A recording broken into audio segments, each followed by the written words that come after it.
Okay, এইটো video number 4 আমি discuss কৰি আছো ক্লাস 9 ৰ চেপ্টাৰ নাম্বাৰ 1 নাম্বাৰ সিস্টেম আৰু এইটো হৈছে আমাৰ ভিডিও নাম্বাৰ 4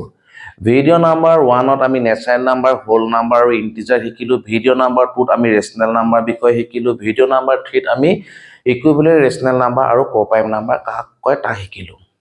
এতিয়া আমি ডিসকাস কৰিব গৈ আছো এক্সাম্পল নাম্বাৰ 1 ইয়াত আমাৰ তিনটা স্টেটমেন্ট দিয়া আছে আৰু তিনটা স্টেটমেন্ট প্ৰত্যেকটো স্টেটমেন্টত আমি কি হৈছে ট্ৰু নে ফলস ক'ব লাগে যদি ফলস হয় আমি তাৰ সেই ফলস যি কাৰণে হৈছে হেতুক আমি জাস্টিফাই কৰিব লাগে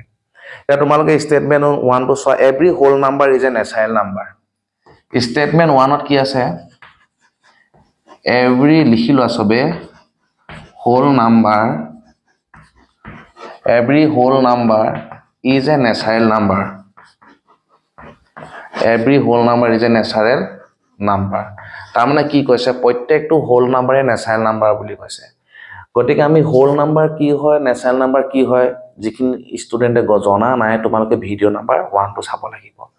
হোল নাম্বাৰ কাক কয় মই w এ ৰিপ্ৰেজেন্ট কৰিছো হোল নাম্বাৰ কোনখিনি 0 পৰা ষ্টাৰ্ট হয় 1 2 3 4 এনেকে আপ টু কি ইনফিনিটি নেচাৰেল নাম্বাৰ কাক কয় নেচাৰেল নাম্বাৰক মই n এ ৰিপ্ৰেজেন্ট কৰিছো নেচাৰেল নাম্বাৰ কাক কয় 1 2 3 4 এনেকে গৈ থাকিব আপ টু কি ইনফিনিটি এটা এই স্টেটমেন্টটো কৈছে কি প্ৰত্যেকটো হোল নাম্বাৰে নেচাৰেল নাম্বাৰ বুলি কৈছে এটা চোৱা 1 টো এটা হোল নাম্বাৰ 1 টো নেচাৰেল নাম্বাৰো হয় 2 টো আমাৰ হোল নাম্বাৰ 2 টো নেচাৰেল নাম্বাৰো হয় 4 টো আমাৰ হোল নাম্বাৰ 4 টো কি নেচাৰেল নাম্বাৰ হয় 0 টো আমাৰ হোল নাম্বাৰ 0 টো নেচাৰেল নাম্বাৰ হয় জানো 0 টো নেচাৰেল নাম্বাৰ নহয় তেতিয়া হলে প্ৰত্যেকটো হোল নাম্বাৰে নেচাৰেল নাম্বাৰ বুলি ক'লে শুদ্ধ হ'ব জানো স্টেটমেন্টটো ফলস এই যেটো স্টেটমেন্ট আছে সেই স্টেটমেন্টটো ফলস এই স্টেটমেন্টটো কি কাৰণে ফলস হয় কাৰণ 0 is a whole number 0 is a whole number but 0 is not a natural number but 0 is not a natural number 0 টো এটা হোল নাম্বাৰ হয় কিন্তু 0 টো নেচাৰেল নাম্বাৰ নহয় গতিকে আমি এই স্টেটমেন্টটো ভুল আমি ক'ব নোৱাৰো যে কি প্ৰত্যেকটো হোল নাম্বাৰে নেচাৰেল নাম্বাৰ হয় বুলি আমি ক'ব নোৱাৰো তোমালোকে পজ কৰি ভিডিওটো নোটছটো লিখি লোৱা নেক্সট এতিয়া চোৱা স্টেটমেন্ট 2 কি কৈছে চোৱা নেক্সট তোমালোকক স্টেটমেন্ট 2 কি কৈছে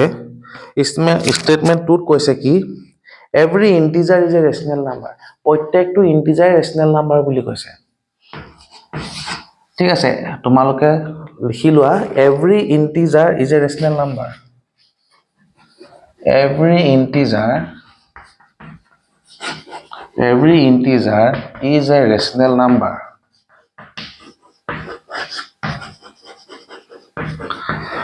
every integer is a rational number তোমালোকে চোৱাচোন ইন্টিজাৰ কোনখিনিক কয় মই যদি ইন্টিজাৰ খিনিক নাম্বাৰ লাইনত লিখো 0 কি হ'ব মই এটা নিউট্ৰেল ফিক্স পইণ্টত লিখিলো 0 is a neutral neither positive neither negative এতিয়া 0 পৰা যদি মই ৰাইট সাইডে আহো 1 2 3 4 আপ টু কি ইনফিনিটি মানে কি এখিনি শেষ নহয় এখিনি গৈ থাকিব 0 পৰা যদি মই লেফট সাইডে লিখো -1 -2 -3 -4 এনেকে আপ টু ইনফিনিটি গৈ থাকিব হলনে এটা চোৱা এই ইন্টিজাৰ খিনি আমি ইন্টিজাৰ বিষয় পঢ়িলো নহয় যত কি থাকিব নেচাৰেল নাম্বাৰ খিনিও থাকিব বা পজিটিভ নাম্বাৰ খিনিও থাকিব 0 থাকিব নেগেটিভ নাম্বাৰও থাকিব এখিনি কি হৈ গল আমাৰ ইন্টিজাৰ হয়নে এটা কৈছে কি প্ৰত্যেকটো ইন্টিজাৰে ৰেশনাল নাম্বাৰ হয়নে তোমালোকে চোৱা ৰেশনাল নাম্বাৰ কাক কয় আমি ভিডিও নাম্বাৰ 3 ধুনিয়াকে ডিসকাস কৰিছিলো যিবিলাক নাম্বাৰক আমি কি কৰিব পাৰো p/q ফৰ্মুলা নিব পাৰো যত p আৰু q কি ইন্টিজাৰ আৰু q কি নট ইকুৱেল টু 0 এটা চোৱা প্ৰত্যেকটো ইন্টিজাৰ ৰেশনাল নাম্বাৰ হয়নে তেতিয়াহলে আমি কি কৰিব লাগিব প্ৰত্যেকটো ইন্টিজাৰ যদি ৰেশনাল নাম্বাৰ হয় তেতিয়াহলে প্ৰত্যেকটো ইন্টিজাৰক মই p/q ফৰ্মুলা নিব পাৰিব লাগিব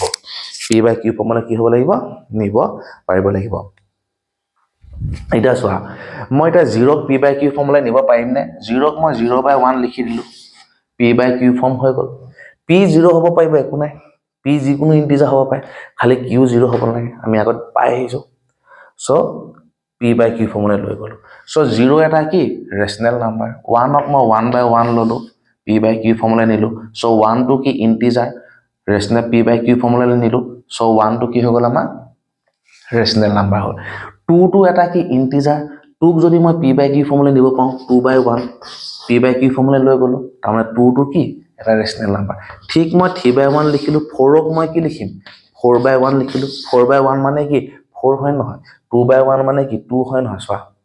মই এই গোটেই ইন্টিজাৰ খিনি মই p by q ফৰ্মুলা লৈ গলো তেনেকে মই যদি নেগেটিভ নাম্বাৰ খিনি চাওঁ -1/1 -3 যদি চাওঁ -3/1 এই নেগেটিভ নাম্বাৰ খিনিকো মই কি p by q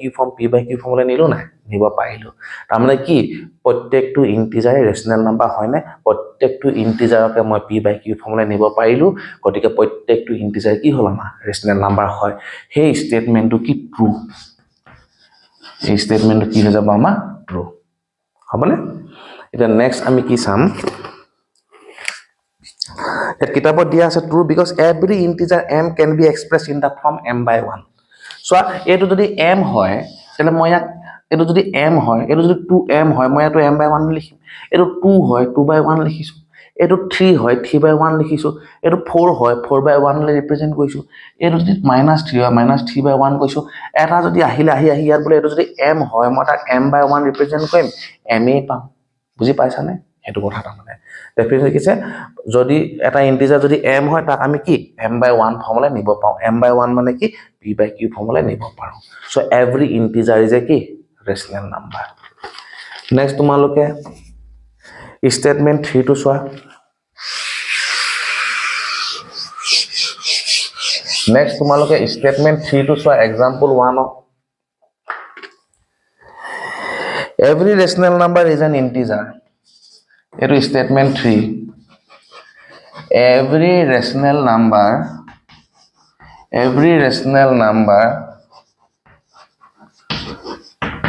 is an integer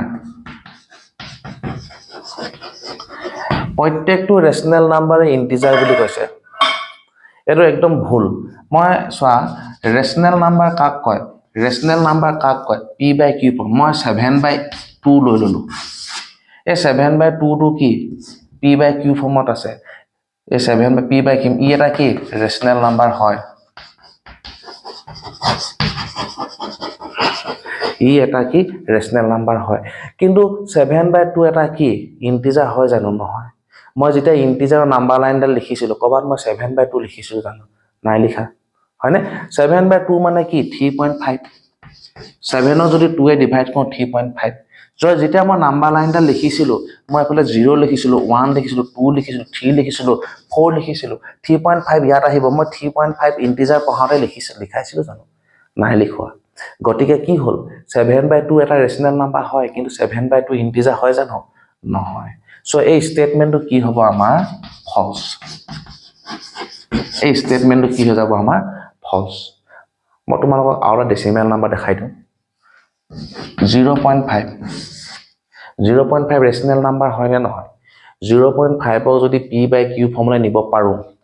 0.5 ক যদি মই p by q ফৰ্মুলা নিব পাও ৰেশনেল নাম্বাৰ হয় 0.5 মানে কি 1/2 0.5 মানে কি 1/2 এটা ইন্টিজাৰ মই কবা 0.5 লিখিছিলো নি ইয়াত নাই লিখা 0.5 ৰেশনেল নাম্বাৰ কিন্তু 0.5 ইন্টিজাৰ হয় জানো নহয় মই এই ইন্টিজাৰৰ নাম্বাৰ লাইনটা লিখো দেখবা 0.5 লিখিছো জানো নাই লিখা 0 পাছত ডাইৰেক্ট মই 1 লিখিছো 0.5 ইয়াত আহিব লিখাইছো জানো নাই লিখা গটিকে প্ৰত্যেকটো ৰেশনেল নাম্বাৰে ইন্টিজাৰ হয় জানো নহয় ফলস তে কি হ'ব এটো ফলস হ'ব সো ইয়াত আমাৰ এক্সপ্লেনেশনটো ধুনিয়াকে দিয়া আছে আমাৰ কিতাপত লেখা আছে বিকজ ইয়াত দি দিছে কি দিছে 3/5 is not an integer ইয়াত কিতাপত আমাৰ কি এক্সপ্লেইন দিয়া আছে 3/5 এটা ৰেশনেল নাম্বাৰ কিন্তু 3/5 ইন্টিজাৰ হয় জানো নহয় ওকে এনেদৰে আমি এক্সাম্পল নাম্বাৰ 1 টো ডিসকাস কৰিলো নেক্সট ভিডিওত আমি এক্সাম্পল নাম্বাৰ 2 টো ডিসকাস কৰিম এনেকে আমি সিকোয়েন্সত যাম কিতাপখনত যেনেকে আছে আমাৰ কিতাপখনত যেনেকে দিয়া আছে আমি হেমতে থিওৰি খিনি হিকিম থিওৰাম খিনি হিকিম তাৰ মাজত যি কনসেপ্ট লাগে হে কনসেপ্ট খিনি ডিসকাস কৰিম তাৰ পাছত আহিব এক্সাম্পলৰ পাছত আমি এক্সাৰসাইজ খিনি ডিসকাস কৰিম এটা সিৰিজত আমি ডিসকাস কৰিম